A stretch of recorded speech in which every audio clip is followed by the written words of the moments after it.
God. Let's go to the reunion. Did you make contact with New York when you ran backstage? I will say. Oh, Larissa, don't get shy on me now. It's not shy. I'm not sure. But what I will say, Oh, that's there respectful. was a lot of security standing there. All I remember was once I got back there, I'm swinging. Because I knew she was back there. But I do remember they pinned me up, but it was security. So she was just saying, I think she was saying something like, yeah, bitch, or something. But that's because security grabbed me. But I know when I ran back there, I was just swinging. So I don't know Bitch, if I hit her or the security, but I do know after the reunion, Flav came outside because they called the cops on us. Who? I don't know if it's production, but somebody called the cops and we had to rush out. So after that happened and I came back and all the girls were out, we got outside. I remember standing outside. Flav came out. It was me and like 2-3 other girls standing there, maybe 5 of us. And Flav said, Bootz, what happened? And I said, what the fuck you mean what happened? We tell your shit up. He said, New York is crying. And I said, she's crying. Why is she crying? So from what he told me, she was back there crying. That's why I say I don't know. Because all I know, I'm just swinging. Security grabbed me, puts me up. So I could have. And then they put me, held me up. I said, all right, Jody. Look, I love baby boy. I get down. We run to the out the building. We hear cop cars. We're like, oh my gosh, they called the cops. I think Flav said that too. So we like, bitch, we gotta go to the hotel. Let's go. We laughing. Flav tells us that. The girls know. If you ask other girls, they said he sure did. He said she's crying. I said she's crying. That's the last thing I would ever think she was doing. But he was like, yes. What happened? I'm like, what do you mean? I'm assuming you guys were so upset with New York because of the things y'all saw she say about y'all in her interviews once the show aired and y'all was able to get into all the shit that she was talking on the show. I'm assuming that's why y'all was so mad at her, right? I felt like I was really mad. Now, I felt like I was mad from the gate because she kept saying, Bootz, pick a wall. And if you're that basically means you want to fight. So I picked them all. So what we doing? So after that, I pick them all. What we doing? When did you back me into a wall? When did you? Because I want to see you do it. Yeah, I want to see it. I want to see it right here, live on camera. So you just mad because I said you just a friend and Flame just don't fuck you and you ain't gonna get picked. I said that. I know Delicious had a right to punch her too because she was talking about her mom. Did Delicious make contact with her?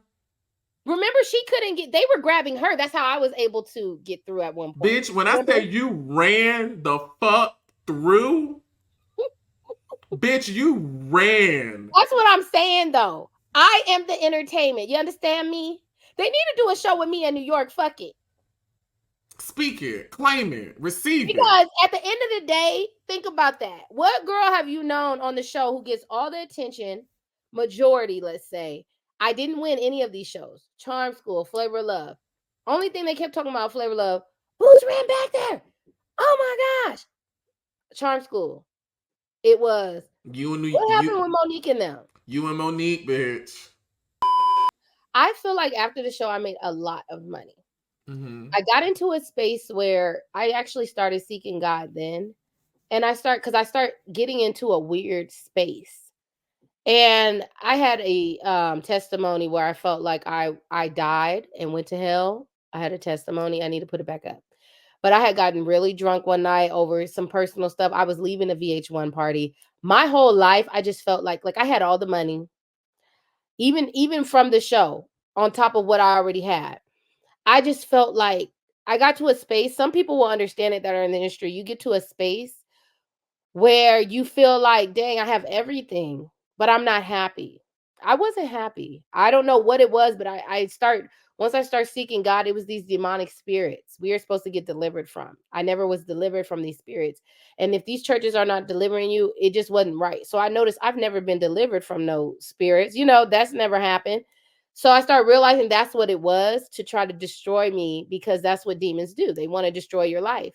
So when I started seeking God back then, I'm telling you, he saved my life, because I remember getting drunk and I was driving and I could have crashed, and I woke up right before I hit the wall and turned the wheel. And I felt like that was God turning the wheel. But I remember hearing the devil's voice. I was dropping to hell. And I remember hearing the devil laughing. And what's crazy is I start watching, even recently, I start watching people and their testimonies, and it's similar to what I saw. It was just black though, what I saw. But when they start speaking about them in hell and God took them out, it's similar, except for I didn't actually land and I didn't actually see the things they saw. I just would hear him laughing. It was like a real demonic laugh, like the devil's laughing, like I got you. It was that type of process. And God started showing me over the years what that was and why I was seeing those things. Because I always used to ask God, like, why was I even on this show? Like, what was the purpose? Because remember, I didn't go find this show. This show came to me, and I always wondered, and I feel like God was like, you need to share my word. My auntie told me I was supposed to be a prophet because I have a how does she word it? She said, you have a boldness to you. You have a very bold spirit, and that's what he uses you for, because you just don't care. Like how you said, you don't care, and you have a bold spirit, and that's why you are here. And I remember being in church at this girl I went to high school with. She just invited me one day. This is before Charm School and Flair of Love. And I'll never forget this moment. I'm still waiting because I know it's coming, and I keep thinking about it. Where this lady, I know she was a prophet now. She walked up to me and was laughing hysterically, but it was like a holy laugh. It's hard to explain until you experience it. And she pointed to me specifically in front of the whole church, and she said, God is going to do great things with you. He is going to use you for something amazing. And then I got on the show after that. Mm-hmm. And ever since then, I've been just asking God, there has to be a reason. And then I remember when I said, I think that, and that brings me to the part where I was upset with the Black women and saying we're disgraced, because I was the only girl on there where I felt they could have used me saying I wasn't going to have sex with Flav. I felt like they should have used that for the young girls and say that was a good thing, that'll teach young girls you don't have to have sex with any guy or whatever. And they didn't do that. They never even mentioned that.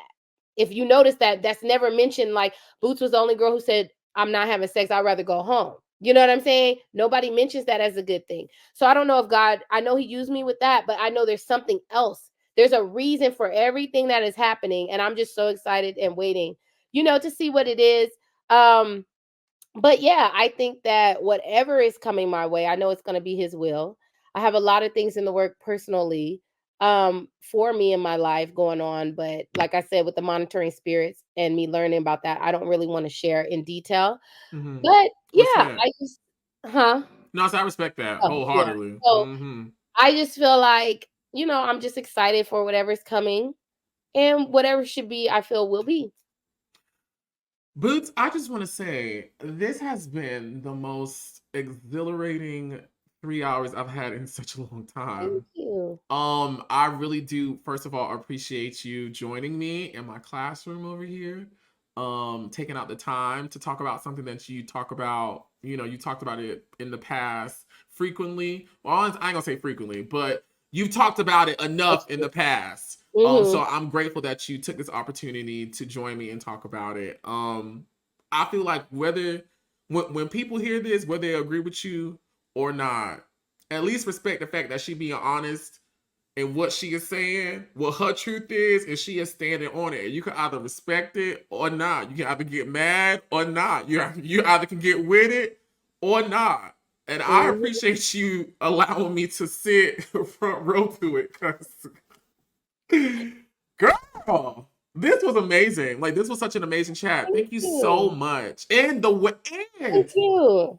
And I'm gonna be a little messy a little bit. Girl, you raised complete hell throughout this whole chat. And for you to end it so beautifully with that message and that story that I'm pretty sure is gonna inspire somebody listening. This is why we love reality TV stars, because baby, we get it all. We get the crazy, we get the heart, we get the laughs, we get the violence, we get the cries, we get the truth, we get the yelling, we get it all. Yeah, because I think when people hear you say things that may not be positive, like when I was talking about certain people, cast members, I want them to understand it's not always hate. Sometimes it's the truth.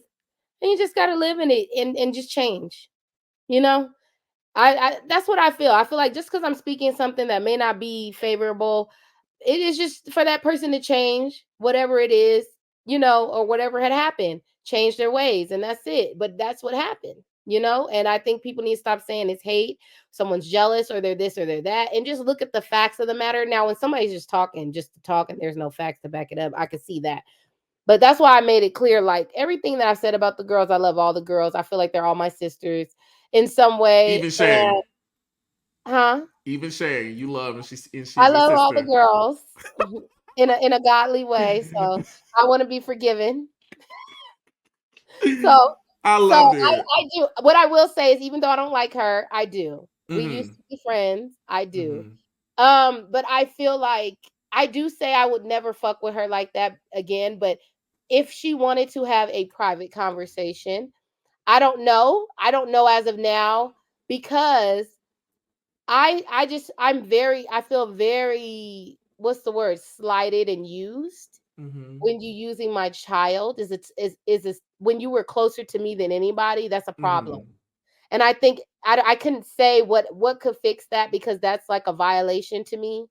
So maybe there is a possibility that God sees, but when you ask me, I just don't see it. So let's make that clear. I don't see it, but God does things in mysterious ways. So He we'll does. see. I think in any situation, whether it be yours or anybody out there, both parties have to enter into the conversation willing to hear. And while they may not agree with the person's rationale, as long as they are listening to understand how that person thought and how that person felt, and in consuming that information, have the spirit of, we're talking this out just to get clarity and for forgiveness, I think anything is possible. Exactly. Yeah. That's what I'm gonna pray for tonight. Oh, I'm gonna pray for tonight, because we would love to see I'm working on praying for my enemies. I'm working on that. That's one of my main struggles, because I feel like people are just evil these days, and I just don't I can't understand it. Girl, So that's a hard thing for me, because I don't girl, understand how you go there. But friend, let me tell you this, and this is when I get excited, because I'm a Christian too, and I love the Lord, and I read my Okay, tell Bible. me. Let me tell you something. It talks about in the Bible about praying for your enemies. It talks about blessing your enemies. It talks about not trying to get back at your enemies. It talks about forgiving your enemies. I can't quote the scripture. I'm gonna send it to you afterwards, because God says when you do all those things, when you represent me in spite of what other people are doing, in the scripture, he tells you all the things he's going to bless you with. And I ain't trying to be greedy, but I love the Lord, and he is the most sovereign thing I know in this universe. So if he is telling me, if a mofo slap me, forgive them, because I got blessings and other stuff in store for you, I'm gonna listen to him, because ain't nothing better or greater Well, you can't hit him back either. Right. You know what I'm saying? And a lot of times in my own career on reality TV and social media, people have been upset with me that I don't get back at people. Oh, they drag me. Like, Oliver, why you not? Why you not? And I'll be trying to explain to people, y'all don't understand the God that I know and what I've seen him do for my life in mysterious ways, that I'm not going to sacrifice my blessings and my standing with the Lord for no dumbass nigga. You know what I'm saying? I'm on some dumbass shit, Does it hurt my ego? Yes. Do I be wanting to get people back? Hell yes, I do. But I know the word, and I stand on the word. And my God says, when you forgive, when you don't get back, when you don't gossip, when you don't do nothing in vindictive energy, baby, I got you. And I want to see it all on this side of glory. And that's what I'm going to give you, sister. Right. So you may don't want to do it, but because he tell us to do it as his children, just do it. Just do it. Be like, Lord. You know what? I'm going to tell you this about me. I think I want to do it. But I'm the type where I know God doesn't play, and he's God. So I know that he says when you do it, you have to do it with your whole heart. So when I say that, I don't want to do it halfway, and know that that is not how he wants you to come. So what I do is I pray to him and tell him, I'm struggling with this part because I love that. Because that's being the complete honest and not just putting on what I feel he wants to hear, but he wants to hear why. He wants to hear why I'm struggling, so he can help that void. And so that's why I think that, I pray about those things, because I feel like that's why they say God is, you have to have that relationship to speak to him about things, like your best friend. So I try to explain why I'm having an issue with that, because I feel like too, it comes from manipulation when you're in church. I've had a lot of that, or they only address certain sins, or they only address certain things. And when they do things bad, so it was like a manipulation thing I had to deal with. They're okay with doing bad to me. But when I do something, so I've had to deal with certain things. I think that's why it's more of a struggle, because of the things I had to deal with in the past. So I love your vulnerability. Thank you so much for sharing that with me. I appreciate it. Listen, I'm gonna speak nothing but success, healing, and happiness over you, girl. Thank you. You No, too. you're so welcome. And I just want to once again thank you for stopping by and giving me an iconic exclusive. This is one of the best interviews I've ever had. Oh, thank you. Given by I enjoyed myself. given by an icon herself. Oh, thank you.